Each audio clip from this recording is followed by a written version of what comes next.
Welcome back to Geographics. I'm your host, cosmic horror madman Eric Malachite, and today we're talking about Mont-Saint-Michel with a script by Ben Edelman, who apparently actually visited the place and has provided photos for us to use in the video proper. There are a ton of French pronunciations in this one, so hopefully I don't butcher them too much. I did look them up. With that said, let's jump in.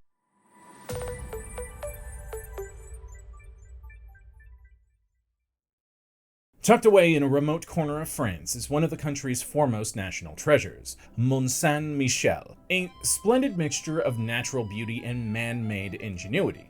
The Mount has been many things over the course of the last 1,000 years, from monastery to pilgrimage site, from unconquered fortress to national prison. Today, it is one of France's most popular tourist attractions, the destination for millions of visitors from across the globe. In this modern world we live in, Mont-Saint-Michel looks like something out of a fantasy story. In fact, it has served as inspiration for numerous fictional universes, from Lord of the Rings to The Walking Dead. In recent years, a new struggle has emerged surrounding the Mount, the battle to preserve it and its picturesque natural environment, in order to ensure that future generations will be able to enjoy this breathtaking, not to mention sacred, place. In prehistoric times, the coastal region between the Cotentin and Breton peninsulas in northwestern France was on dry land. As sea levels rose, ocean tides steadily eroded away all the land, leaving behind several rocky outcrops. These were made of granite and were thus hard enough to resist the power of the ocean that chipped away at all the surrounding land. These outcrops are known as tidal islands. During low tide, it is possible to reach them on foot, but when the tide comes in, they would become totally surrounded by the sea, accessible only by boat. According to Catholic tradition, in 708 AD, Bishop Albert of Avranches had a vision. The Archangel Michael appeared to him and instructed him to establish a place of worship on the small island at the mouth of the Quenon River, which was then known as Montomba. Albert ignored both this version as well as a second one. Apparently, he thought a demon was trying to trick him, as one does, I guess. Saint Michael, however, would not be ignored, and appeared to Albert again, this time poking him in the head and ordering him to complete the task. The spot where the Archangel touched Albert is said to have burned a hole right through his skull, which probably didn't feel very good, I guess. Well, as they say, third time's the charm, and Albert finally ordered the construction of the religious house, which was dedicated in 709, the site becoming known as Mon-San-Mihshelle, or St. Michael's Mount. Now, whether St. Michael was involved in the construction or not, I would say no, but what's your opinion? Comment down below. The island was a perfect place for a monastery, a religious house built on an isolated location where a group of monks could live in solitude, spending much of their time in prayer. The fact that the mount was higher than the surrounding landscape was a bonus. The higher off the ground you were, the closer you were to God, the prevailing wisdom, at least at the time. As for Albert of Avranches, he would go on to be canonized as a saint by the Catholic Church. His skull is on display as a holy relic in the Basilique of Avranches, and yes, it does have a hole in it. Although, most anthropologists argue that it was made not by angelic wrath, but as a result of trepanation, a crude surgical technique that involved drilling a hole in the skull in order to treat head injuries. Something I hear that Egon Spengler tried to revive in the early 1980s. That would have worked if you hadn't stopped me.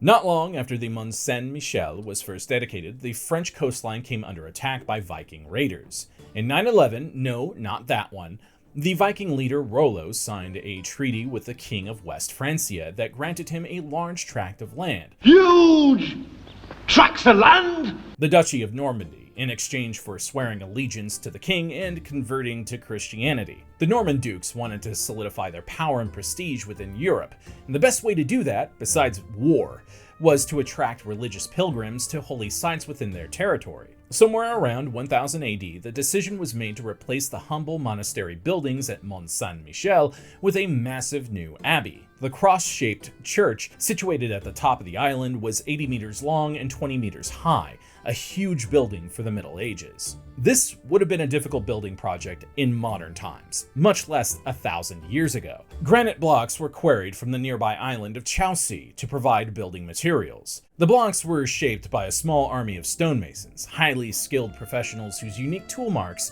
can still be found on the stones that make up Mont-Saint-Michel Abbey today. In order to support the weight of the structure, a number of crypts were constructed that bolted the church above the rock to the mount itself. It took 60 years to complete the project, which was actually a short time period for buildings of this size. The Cathedral of Notre Dame in Paris, for instance, took nearly a century to complete. The mount quickly became one of the most important pilgrimage sites in Europe, on par with Santiago de Compostela in Spain and the cathedrals in Rome. Newly arrived pilgrims would stand in awe on the shoreline, looking out at the abbey stuck out in the sea, and then, like a miracle, the tide would go out and the water would part, allowing them to walk across. There were obvious comparisons to the Old Testament story of Moses parting the Red Sea, of course. Pilgrims would hear Mass in the Abbey Church, then file into the deepest part of the building to view the relics of St. Michael, a sword, shield, part of a cloak, and a stone with a footprint on it, all of which dated from the Bronze Age and were reported to belong to the Archangel. The pilgrimage trade raised vast sums of money for both the abbey through tithes collected from visitors as well as for the government, who would collect money from travelers using their roads.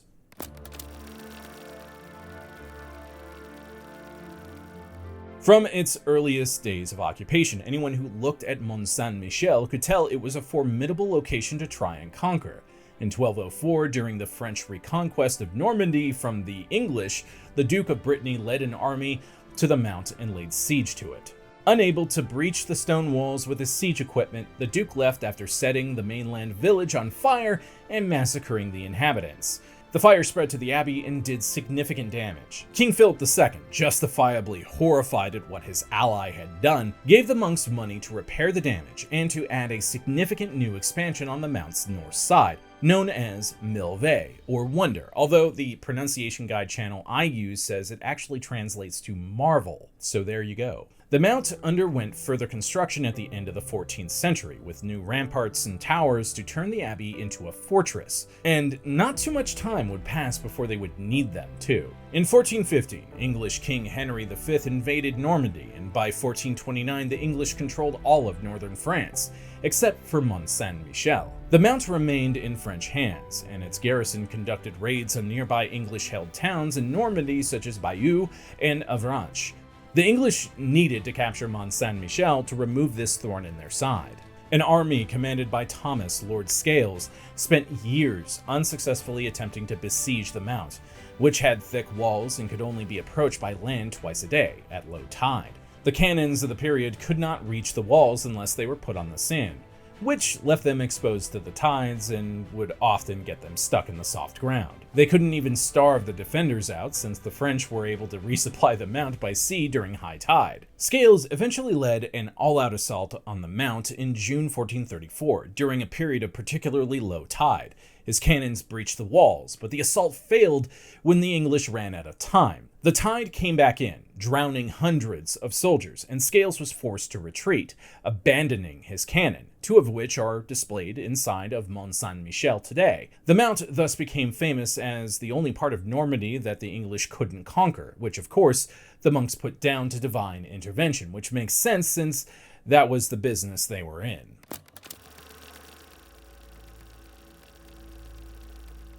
Following a collapse of part of the church in 1420, it was redesigned in the Gothic style, with flying buttress supports reminiscent of Notre Dame that let in plenty of natural light. It was to be the first of many changes that were to come to Mont-Saint-Michel over the following centuries. The pilgrimage trade dried up during the Reformation, when religious dissent tore the entirety of Europe apart, including France. The money also dried up, and by the beginning of the French Revolution, there were hardly any monks in residence at the mount. Because the Catholic Church was so closely aligned with the Ancien Regime, the French Republicans disavowed it. Many of the country's great cathedrals were closed, either converted to other uses or simply pillaged. At Mont-Saint-Michel, the relics of St. Michael were lost, and the building was transformed into a prison, holding hundreds of priests and other political prisoners during the Reign of Terror. The mount continued to be used as a prison even after the restoration of the monarchy in 1815, and for decades afterward was considered one of the country's worst jails. Hundreds of prisoners, some of them women with children, I'm guessing that means they were pregnant, which is awful, were crammed into a space originally designed to house a few dozen monks. By the time it was closed in 1863, more than 14,000 prisoners had spent time at the Bastille of the Sea, and many had died there. After the closure of the state prison, Mont-Saint-Michel stood empty for a decade, until the newly established Third Republic embarked on a series of projects to restore France's cultural heritage. Many old and famous buildings underwent extensive renovations to restore them to peak condition, including the abbey at Mont-Saint-Michel. The most notable addition was the replacement of the old bell tower with a new spire done in the neo-Gothic style. In 1897, a 2.5-meter tall copper statue of St. Michael slaying the dragon of the apocalypse was installed on top of the spire. The archangel actually protects the abbey in a very tangible way. The statue also serves as a lightning rod, preventing fires caused by lightning strikes, as has happened a dozen times over the course of the abbey's history.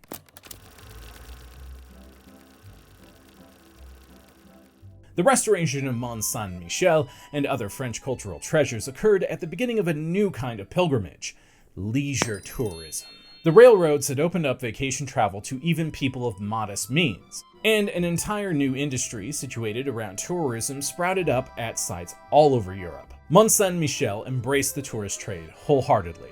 In 1860, the island had 10,000 visitors, many of them relatives coming to visit the prisoners there on the island. By 1908, the annual visitor count topped 100,000, and it only kept going up from there. To encourage this new economy, the government constructed a raised causeway connecting the island to the mainland in 1879, and a tram line was put in, dropping off the tourists at the foot of the medieval ramparts. The little village at the foot of the abbey, which had for centuries survived on the money brought by visitors to the church, was revived with the tourist boom. One of the hottest spots is La Mer Polar, a restaurant and hotel that first opened in 1879. It was founded by, and I hope I don't butcher this name, Annette Boutiot-Pollard, who first came to Mont-Saint-Michel in 1872 as the household maid of the chief architect of the restoration of the abbey. Pollard's signature dish was omelette de la mer Polar, a huge omelet cooked in a copper pan over an open fire, which has become the signature dish for the island, and now I want one because I love breakfast food. More than 400,000 eggs are used at the restaurant each year.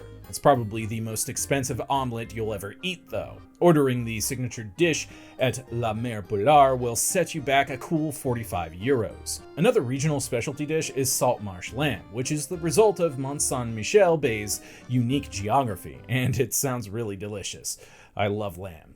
Because of the constant push-pull effect of the tides, the ground around the mount is covered with grasses and plants that are saltwater resistant. They have to be in order to survive the twice-daily flooding, though. At low tide, sheep farmers send their flocks out to graze in these salt marshes, and as a result, their meat has what has been described as a distinct taste that is considered a delicacy. It's probably frickin' delicious. Salt makes everything better. If there is one thing you can do to improve your cooking, add salt and pepper. It's that simple. I mean, the best steaks are cooked with just salt, pepper, garlic, and, maybe some onion or something, and that's it.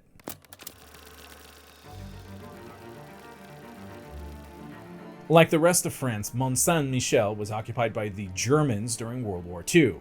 Yeah, I know. Boo, Nazis! The Wehrmacht used the abbey as a lookout post, but otherwise left the place intact. It was actually a popular holiday spot for German soldiers, with more than 300,000 of them visiting the mount before the end of German occupation. The Allies symbolically liberated Mont-Saint-Michel on August 1, 1944, when a single American private, accompanied by 2 British reporters, arrived at the abbey and signed the guest book. How brave of them. The abbey's former occupation as a prison was also briefly revived, as French collaborators with the Germans were held there until the war in Europe ended in May 1945. The decades after the end of the war saw a sharp uptick in tourism to Mont-Saint-Michel, with most of the tourists arriving by automobile instead of by train. To accommodate the flood of cars coming across the causeway to the mount, a new car park was paved right under the ramparts, and more were created on the mainland as the numbers of visitors skyrocketed into the millions per year by the early 2000s, making it one of the most visited places in all of France. The Mount's popularity can be seen not only in the number of people that travel from all over the world every year to see it, but also in the homages that have been paid to it in the media. The Mount has appeared in numerous films, TV shows, books, and video games over the years, including most recently in the latest Walking Dead spin-off, which depicts it as a safe zone from the zombie apocalypse, a callback to its days as a medieval fortress. Mont-Saint-Michel can also be seen as the inspiration for fictional locations as well, most famously the city of Minas Tirith in The Lord of the Rings. I swear, if someone corrects my pronunciation of that, I'll stab them. However, all of this human activity was also having a detrimental effect on the Mount, which could be most clearly seen in that it was becoming less and less of an island every year. By the end of the 20th century, scientists believed they knew what was happening. The causeway, which had brought so many people to Mont-Saint-Michel over the previous 125 years, was slowly strangling it. Silt that would normally be swept away by the tides was instead collecting on its banks, pushing the sea farther and farther away every year. If nothing was done, it was estimated that by 2040 the Mount would become part of the mainland and would never be touched by ocean waves again.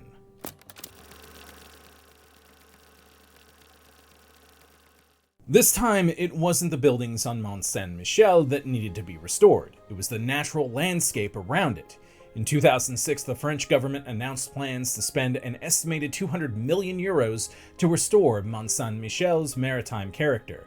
The idea was to replace the causeway with a bridge that would allow the tides to flow underneath it, and then to remove the accumulated silt in order to return the island to the condition it was in before the causeway was constructed. The bridge was no easy task. 135 pilings needed to be driven more than 30 meters into the sandy soil in order to reach the bedrock underneath. And then steel-reinforced concrete was poured into the hole to hold the bridge structure. The new bridge is accessible only by foot or by using a shuttle bus. The car park next to the ramparts was torn up along with the causeway. The most unique feature of the bridge is that it doesn't extend all the way to the Mount, but stops short. Visitors must walk across a ford to reach the island, a ford that fills up with water when the tide comes in, making it a true island once again. In order to scour the silt from the bay, engineers decided to use the same force that had put it there in the first place: the tides. Aided by modern technology in the form of a hydraulic dam at the mouth of the Quesnel River, the dam opens to allow seawater in at high tide, holding it in a reservoir until the tide goes out, when it's all pushed out again. The extra force of the tide water takes silt with it, and it's hoped that by 2045 it will have removed 70 centimeters worth of silt from the bay. When President Emmanuel Macron visited Mont-Saint-Michel in 2023, exactly 1,000 years after construction began on the abbey, he touted the dam and the bridge as having saved Mont-Saint-Michel, restoring its status as an island again. Not everyone agrees, however. Some experts argue that the project is really only delaying the inevitable, that the incoming tides are in fact stronger than the outgoing ones, and that eventually the Mount will be swallowed up by the shoreline anyway. That is, after all, the way coastlines have been shaped for hundreds of millions of years before anyone ever stepped foot on Mont-Saint-Michel. Other experts counter that even if that is true, that the construction of the causeway, among other things, artificially accelerated the process, and that the restoration project is undoing that damage. One thing is for sure though, nothing lasts forever.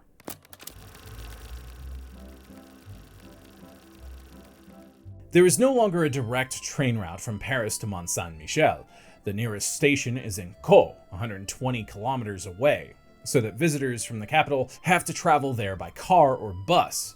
Of course, if you're particularly committed, you could also walk there. 10 hiking trails have been created that stretch across Europe, modeled after the most likely routes pilgrims would have taken during the Middle Ages. Every year, hundreds of people follow in the footsteps of their ancestors, backpacking across Europe to end up at the Mount. For a long time after the French Revolution, there were no monks in residence at the abbey, as the island became the property of the French government. Various groups returned there over the years, attempting to re-establish a community at the Mount. But it was not until 2001, when a small group of 11 monks and nuns from the monastic fraternities of Jerusalem moved into the abbey, that a permanent religious presence returned to the abbey. The sisters and brothers, who are simply tenants in the building and play no part in running the place, conduct religious services 4 times a day, which are open to visitors, of course. And they also live their lives in a way that would have been familiar to the Benedictine monks who populated surrounded the abbey for centuries. Visiting Mont-Saint-Michel is a very surreal experience, a mixture of old and new.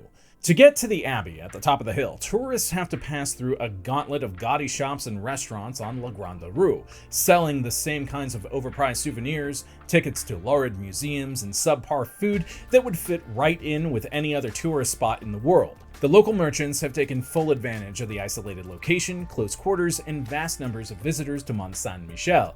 There are actually times when the tide covers the entrance that the place literally becomes a tourist trap. However, if you're not old like me, if you can make the steep and exhausting climb all the way to the top and get into the abbey, you are almost instantly transported back in time. Walking up the ancient steps and into the crypts and chapels, you can almost feel the millennium's worth of history oozing out of the place. The architecture of the mount is as awe-inspiring today as it was when it was first constructed, a testament to the audacity of man, and you understand full well why the mount was added to the list of UNESCO's World Heritage Sites in 1979. Then, of course, there are the spectacular views of the bay you can enjoy on a clear day once you make it out into the courtyard, a view that, thanks to the restoration efforts, looks almost the same as it did when the abbey was first completed. Over the centuries, monarchs, presidents, and millions upon millions of pilgrims and tourists have enjoyed that same view. The challenge, of course, is preserving this historic place, a heady mixture of nature and man-made wonder, so that in the centuries to come, our descendants can enjoy it too. Well, I hope you found this video to be entertaining and informative. If Ben has provided socials to us, be sure to follow him as well as my storytelling deep dive and podcast channel Story Rant, my analog horror project OEI, and more. I'm Eric Malachite, and I'll see you next time, Space Cowboy.